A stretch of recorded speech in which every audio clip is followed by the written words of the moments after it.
Alright, auction time. This is the 3Y series auction. 3Y01 heat treated Georgia swirl chert. Let's see. A little over 6 1/8. As luck would have it, this morning as I was setting up, I dropped it and I chipped it in 2 spots. Broke the tip off and chipped it down here. So it's a little bit more concave than usual. But, you know, no two alike. So there you go.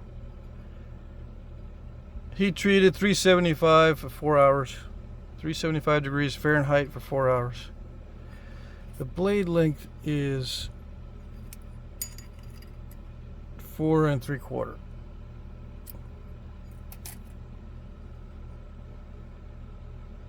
Little bit of issues in some areas as usual with this chert. It's difficult to get one that's perfect, but the material looks nice. Ground around the hafting area, I leave them a little wide. You can take it down if it doesn't fit into whatever you're going to haft it into, if you're going to haft it. So yeah, I leave these a little wide just in case.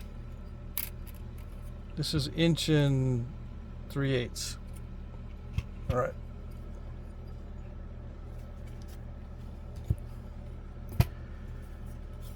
(3Y02), another Georgia chert. This time, this particular piece gave me some trouble. I made this early on in the week, and I'm not sure if these types of cherts need more heat. I believe this is 6 hours at 375, and it still didn't take care of the chalky areas as well as I thought it would. But anyway, ended up working out okay. Big old chunk. I thought I was going to have to do something else with it, but I left it kind of thick right there. Big old chunk taken out there. Okay. 5 3/4. Blade length is almost 4 1/2. Well, let's say 4 3/8. And the width on the tang is 1 1/4. Yeah. A little bit more crude looking than the first one, but sharp. All right.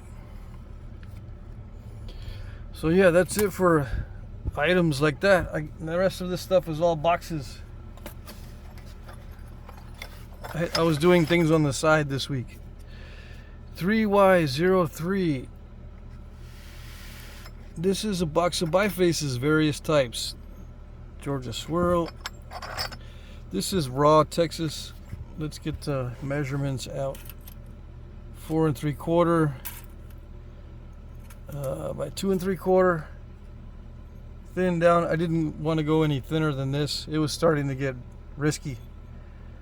But yeah, I don't thin this stuff down more than that. I don't know what's the ratio? 70 millimeter by, it's almost 10, 7 to 1. Yeah, I don't want to go any thinner than this, even though it was easy to knap. There are issues that cause little ripples and stuff. All right. And this is raw Texas chert, Edwards Plateau. Pretty tough. I was going to make a knife out of it this week. Knives made of raw chert last a lot longer than heat treated knives if you use them. This is a piece of clunky Georgia Jasper. It's raw though, and it has that defect in it, so I just threw it in the bifaces box. But it doesn't go all the way through, so you can probably try to thin it down or heat treat it first. This can stand 400 degrees or maybe 450 degrees as far as these jaspers. I wouldn't go higher than 400 the first try, just in case. You know, if it doesn't nap well after 400 degrees, you stick it back in and go higher. Another piece of Georgia swirl. Let's see. I keep forgetting. This one's about 4 inches. 3 3/8. 3 1/8. I'm going on the lower side of the measurement. You know, if it's not quite 3 1/2, I'll go with 3 3/8. Yeah. All right. This one is almost 4. This one is Georgetown flint, 4 inches. It was a piece of debitage that I whittled down this week just to practice the pressure flaking stuff. It was a big old chunk of debitage. Alright, this one I broke the tip off as I was bifacing this one. I saved these up.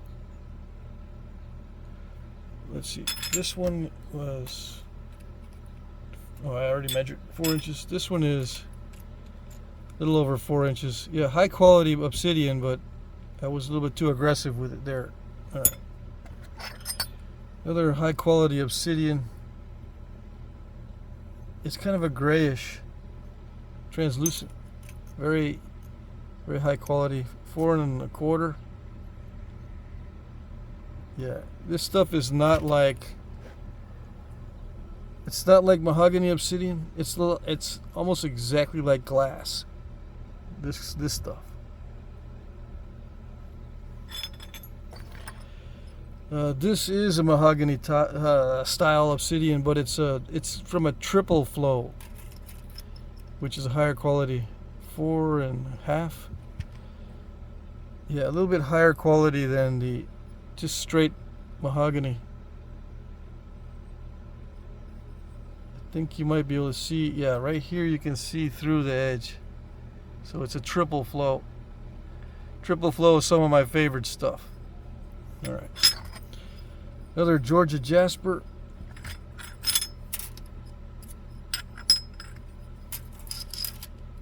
Five inches.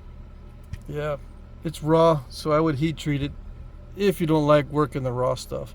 I was having trouble with it, but you can get a cheater tool in there and knock some of that off. This is heat treated Ocala chert from Ocala, Florida. 5 1/4. I knocked off all the rough spots. It had some inclusions and stuff in it, and you know, this stuff has holes in it sometimes too, so I knocked off all the rough stuff.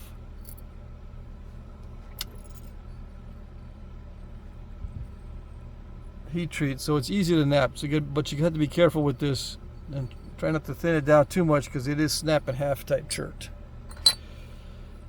Okay, this one is a heat treat jasper, so you can compare if you want. These are the same type of jasper. This is heat treat. I believe it's 400. I don't go for more than 400 on my jaspers, but they can go a little higher. It's having a little bit of an issue there, so I just threw it in the bifaces. I can't remember if I measured these or not. 4 1/8. 3 7/8. Yeah, some of these are kind of crude, some of these are better than others. What is this one? This one's a hornstone. 3 3/4. It's a hornstone, but it's not a high grade, it's a mid grade. So it's kind of tough. It had some issues here. I knocked those out. There was a crack. I think there's still a remnant of a crack in here. Yeah, so I had to lose a little bit more off this edge. All right.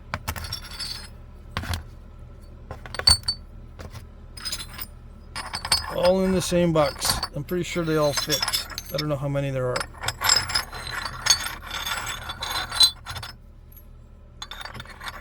I'll get them in there.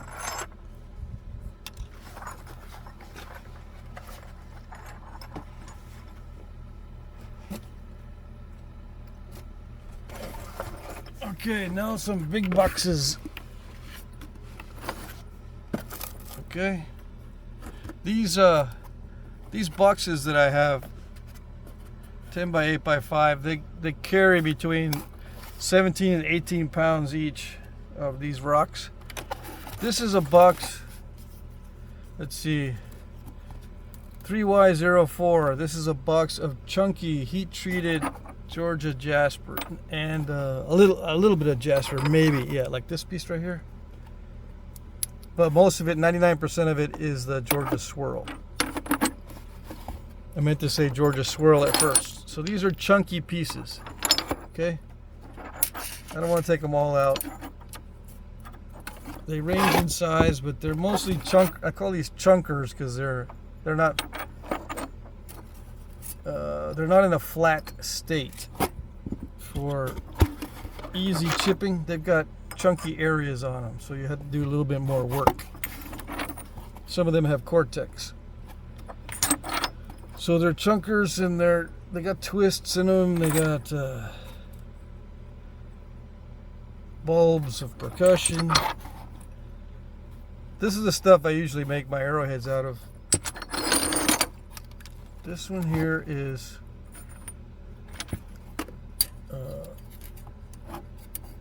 it's a little over 5. I think this is the largest piece in here, but there's issues with these, so be aware. Sometimes there's cracks in them, so even though it's 5 inches long, it might not yield a 5-inch piece. I think that's the biggest one in here. But yeah, they're all heat treat. This batch 375 for 4 hours. Yeah, I'm heat treating everything to 375 now, just to be on the safe side. All right, so between 17 and 18 pounds of this stuff.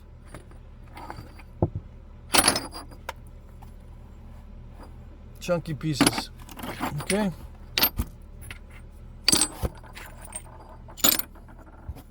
And I ship these in a medium flat rate box. This fits into a medium flat rate box from the post office. All right.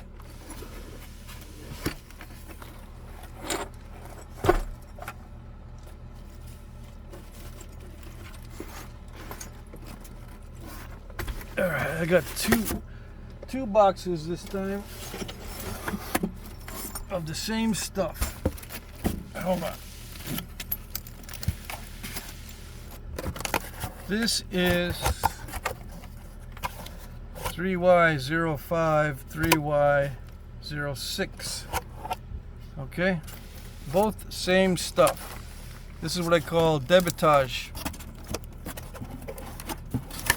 because it's just flakes that are usable for arrowheads. They range in size. Let's see if I can do this in a better way. I got to figure out how to do this in a better way. Anyway, for now, we'll just wing it. This is raw Georgia jasper. This is a butterscotchery stuff. Georgia swirl. It's all Georgia stuff, and it's mostly 99% heat treat, but there is some raw pieces, like this is raw jasper.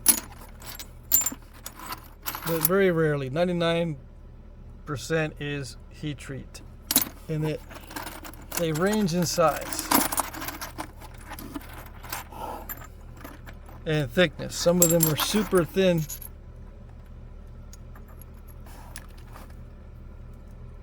Okay, and some of them are bigger, but the bigger ones will have cortex and stuff. My hands are small, so these are going to look bigger than they really are.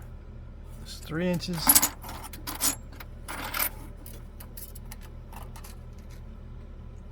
I don't know, 1.5 inches or so. You get the idea. They're not all big long pieces. They range in size. There's about 17 to 18 pounds in here of this stuff. This is all debitage. I call it debitage because it's not the clunky stuff.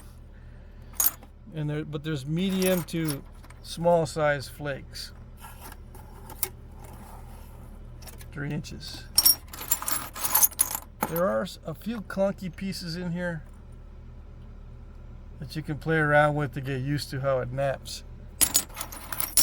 But for the most part, you know, they're fairly flat. I throw away the really bad ones. You can nap around the edges on a lot of these. Alright, same thing on the other box. So that's 3Y05.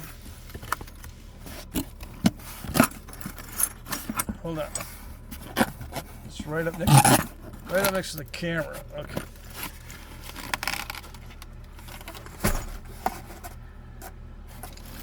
And yeah, same thing with this one.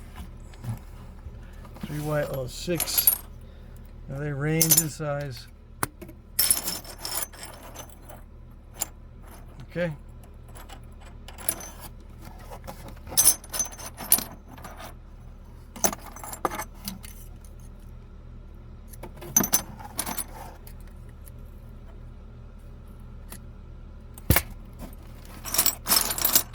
Some pieces are a little bit clunky, some are super thin. But it should keep you busy for a while. Some have some cortex. I think you get the idea. Stuff you would normally find in a debitage at a nap-in, let's say. I get rid of the ones that have a lot of inclusions. So these should all be fairly solid. But they will have cortex on some of them. This is a piece of raw Georgia jasper right there. Okay? Alright.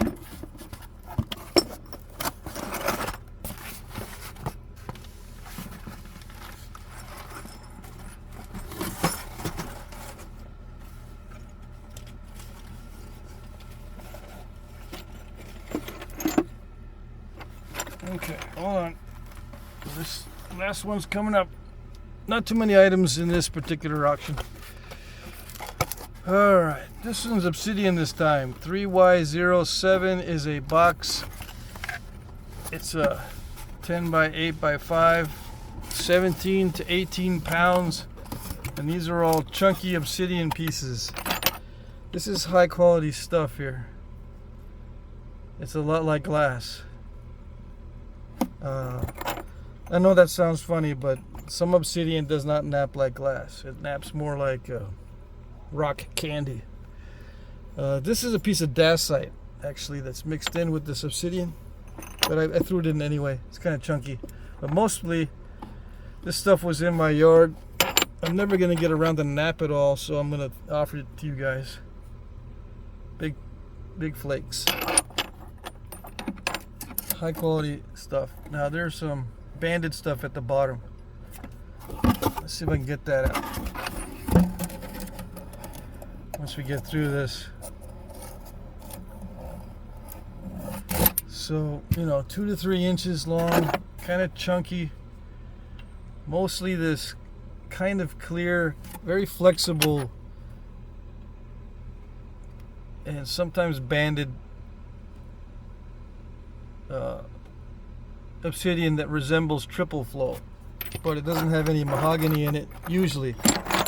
Some of it may, but it's mostly this banded high quality stuff. Some of the banded obsidians don't have, or not high quality. This is higher quality stuff. And sorry about the dirt and dust. Yeah, it's been sitting in the yard for years actually. I never get around to napping it. Let's get down to the bottom and see. Yeah, it's all this high quality stuff until I get down to the very bottom. You can see there's a little bit of mahogany in that. So this one's a triple flow. It's all kind of like this triple flow stuff, except at the bottom, if I can get to it, I'll show you.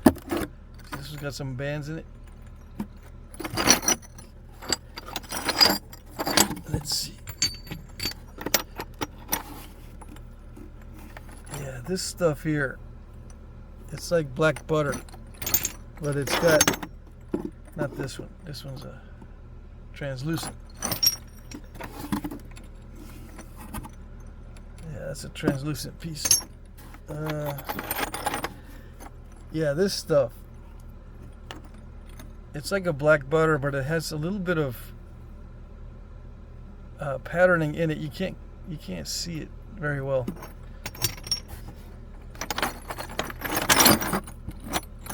This is the triple flow kind of sort of stuff. This one, can you see this, the bands in it? It's a black butter looking stuff, but it has bands in it. All right. Try to get in here without cutting myself. But you get the idea. It's like 75% of that high quality semi-clear obsidian. See that? It's like 75% of this, and then 25% of the black buttery looking stuff that has some banding in it. Okay? So yeah, that's it. Just two varieties of my favorite stuff.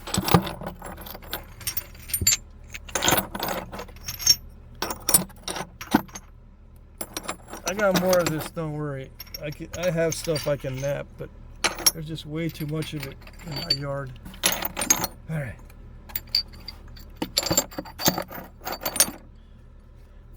There you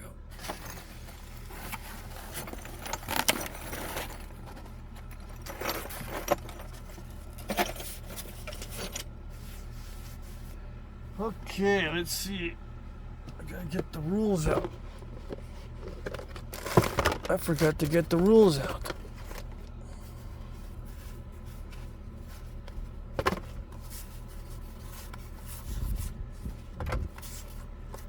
Okay.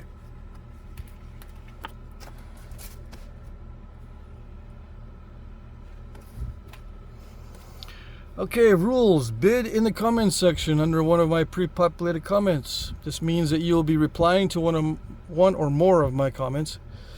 My pre-populated comments will contain the item number, a timestamp where the item appears in the video, and a short description. There's a better description of the auction in the description box below for you guys that like to read that stuff. All right, this is just my cheat notes. I will like your comment if I see it. Very important. Sometimes comments are not always visible. It may take me a while to like your comment, but as the time approaches the end of the auction, I will check more frequently. Yeah, auction ends tonight, 9 p.m. Eastern. Pay attention to your time zone because it depends on your time zone. I'll get to that in a minute. Try not to bid at the last minute. I'm using YouTube's time tracker and it's not always accurate. It can be up to 2 minutes off. Please be aware of this. Yeah, 2 minutes seems to be the magic number.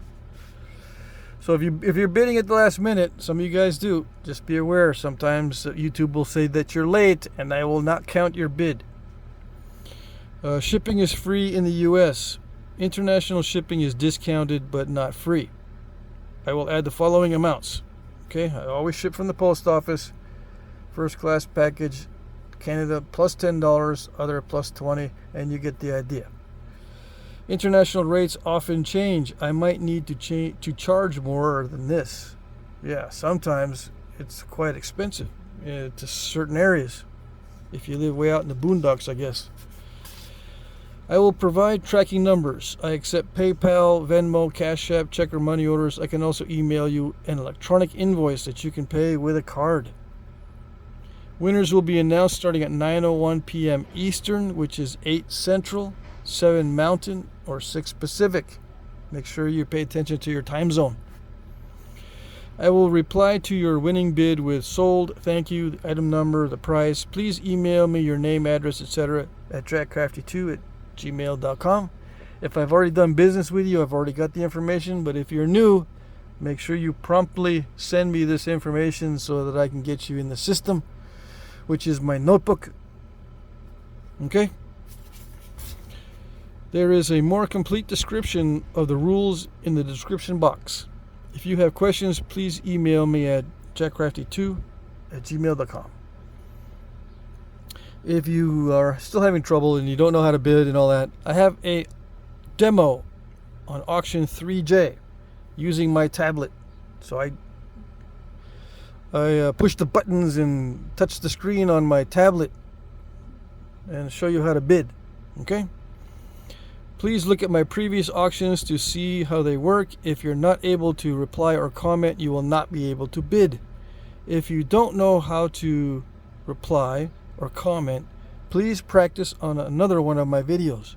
I will work with you via email if you're having issues with comments or replies. Yeah, send me an email. That's the easiest way.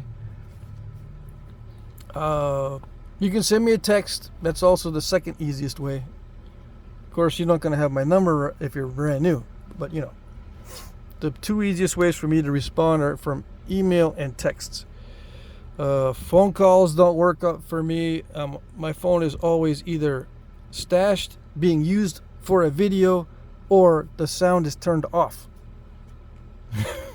Yes, I get lots of spam calls. I don't know why. Anyway, so yeah, hope you guys had a good weekend. Not too many items in this particular auction. I've been very, very busy this month, but we'll try to do better next week. And good luck.